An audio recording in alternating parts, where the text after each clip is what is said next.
దావోస్కు వెళ్ళినప్పుడు గౌరవ మంత్రి నారా లోకేష్ గారు ఇదే పత్రికలు రాశాయి 16 లక్షల కోట్ల రూపాయల పెట్టుబడులు ఆంధ్రప్రదేశ్ రాష్ట్రానికి దావోస్లో వచ్చినాయి, అగ్రిమెంట్లు చేసుకున్నారు అని. దావోస్ అగ్రిమెంట్లో ఎన్ని డబ్బులు వచ్చినాయి, ఎంత ఇన్వెస్ట్మెంట్లు వచ్చినాయి అని నేను రైట్ టు ఇన్ఫర్మేషన్ కింద అడిగినప్పుడు నాకు వాళ్ళు ఇచ్చినటువంటి సమాధానం చెప్తే మీరు ఆశ్చర్యపోతారు. ఈ ఇన్ఫర్మేషన్ చదవటానికి కూడా నాకు సిగ్గనిపిస్తుంది. ఎంతో ప్రతిష్టాత్మకంగా దావోస్ వెళ్ళి మీరు మీ నాన్నగారు అక్కడ కంపెనీలు కలిసాము, ఇన్వెస్ట్మెంట్లు తీసుకొస్తున్నాము, సింగపూర్ వెళ్తున్నాము, అక్కడికి వెళ్తున్నామని ఇక్కడికి వెళ్తున్నామని తీసుకొస్తే చివరికి వచ్చినటువంటి కంపెనీలు 30 కంపెనీలు. ఏది ఈ 17 నెలల కాలంలో ఆంధ్రప్రదేశ్ రాష్ట్రానికి వచ్చినటువంటి కంపెనీలు 30 కంపెనీలు.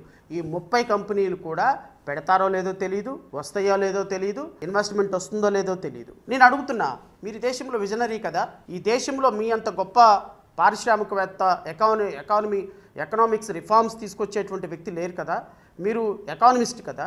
ముఖ్యమంత్రి గారు 2014 నుంచి 2019 వరకు మీ హయాంలో వచ్చినటువంటి పెట్టుబడులన్నీ, మీ హయాంలో వచ్చినటువంటి కంపెనీలన్నీ, మీ హయాంలో కల్పించినటువంటి ఉపాధి ఎంత, దమ్ము ధైర్యం ఉంటే 2014 నుంచి 2019 వరకు ఒక వైట్ పేపర్ రిలీజ్ చేయండి సార్.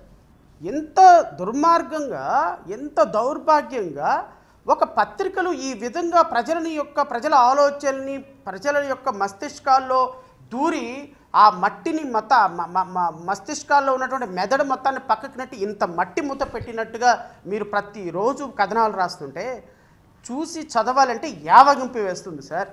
ఈ స్థాయిలో ఎలివేషన్స్ కరెక్ట్ కాదు. నిన్న ఈ ఆంధ్రజ్యోతి పేపర్ రాస్తుంది 13.25 లక్షల కోట్ల రూపాయల పెట్టుబడులు అంట. అఫ్కోర్స్ ఇదే రిప్లికేట్ అయింది ఈ పత్రిక కూడా. ఈ పత్రిక కూడా అదే రాసింది 13 లక్షల కోట్ల పెట్టుబడులు.